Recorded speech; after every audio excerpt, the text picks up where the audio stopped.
Welcome everybody, so glad that you can make it today. We are going to be talking about the area of a rhombus and the area of a kite.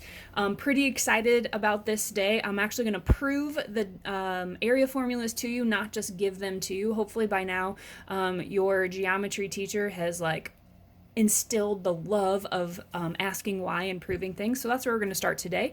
So we're going to start out with a rhombus. You may remember some things about a rhombus. We're going to use a couple properties from the rhombus and then actually a property from the parallelogram, because remember, a rhombus is a parallelogram, to help us prove and find the area of this rhombus. So I want you to take a second. What are some things that you know are true about a rhombus? The first one that usually comes to mind is that the rhombus has 4 congruent sides. And you also may remember, and it's marked in the picture already, that a rhombus's diagonals are perpendicular. So not only do I have a right angle here, I have a right angle in all 4 of those little triangles there. And then pulling from the parallelogram, a rhombus's diagonals bisect each other, which means they cut each other in half. So we've got a picture that looks something like this.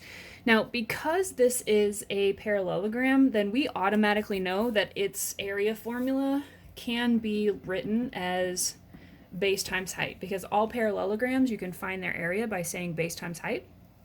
And the base of a rhombus would be most likely one of these 4 congruent sides, and then the height would either need to be inside of your shape, like drawn from the 2 of the parallel sides straight down, or if you drew it out here, your height could be outside of your rhombus. But either way, your base and your height have to be perpendicular to each other. So these diagonals would not count as heights because they are not perpendicular to one of these outer edges.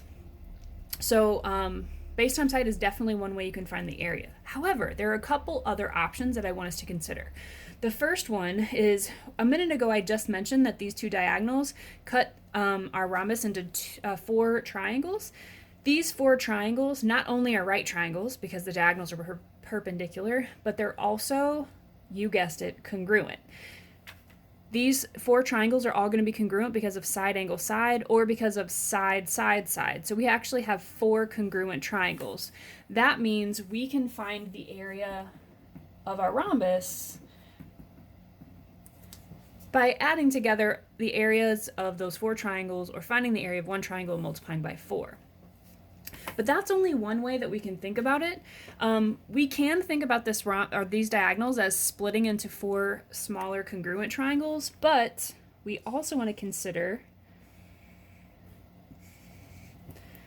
2 bigger triangles. So we could find the area, so this would be if we had 4 little triangles. We could also find the area by doing the area of the 2 bigger triangles. Oops. And then adding those together. So I'm going to explore these 2 options and see if we can come up with kind of a straightforward way to find the area. So let's start out with the area of these 4 little triangles. So if we think about these 4 little triangles, we'll start with this guy right here. I'm sure you remember how to find the area of a triangle, and if not, let's just refresh ourselves for a minute. The area of a triangle is 1/2 base times height. And in a triangle, you know the base and the height because they're always going to be perpendicular to each other. So in this case, your base and your height are these 2 guys right here. Now, this guy right here with the 2 congruent marks on it is actually half of this diagonal. So if we call this our base is actually half of this diagonal. And then if we call this guy our height, because our base and our height are always perpendicular, it is half of the longer diagonal.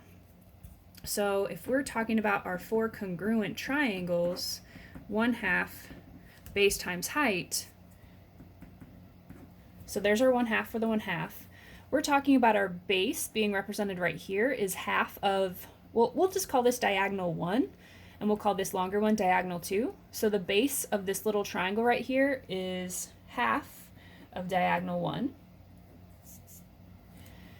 And then that would mean our height is represented by half of diagonal 2. Half of diagonal 2. Now, this is representing only one of those triangles, so I want to go ahead and multiply all of this by 4. Now this looks a little complicated, but all we're going to do is we're going to take all of these numbers, these coefficients, and we're going to multiply them together. So when you multiply fractions like this, you multiply the tops, the numerators, and then multiply the denominators. So 4 times 1 times 1 times 1, that's just 4. And 1 times 2 times 2 times 2, that's 8. And then D1 and D2, since they're representing two different things, will just stay D1 and D2, which means the area of our rhombus, if we think about it as 4 little triangles, is 4 over 8 reduces down to 1/2, diagonal 1 times diagonal 2. So that's pretty cool because that means we don't need to know the base and the height of our rhombus. We wouldn't need to know any information about the sides of our rhombus or have to draw in a height in order to find its area. Now let's see how that connects to the area by doing the two bigger triangles. So if we think about this as our two bigger triangles, so this pink guy right here, so again, we've got 1/2 base times height for the area of a triangle, and we need to make sure that our base and our height are perpendicular. So most likely, since we've got our right angle because of our rhombus right in here, we're going to use this guy right here as our base, and this one right here as our height, since those are already perpendicular. So, but don't forget, we have two of these triangles. We've got one on this side and the one over here, which I haven't highlighted. So we're going to need to multiply whatever we do times 2. So 1/2.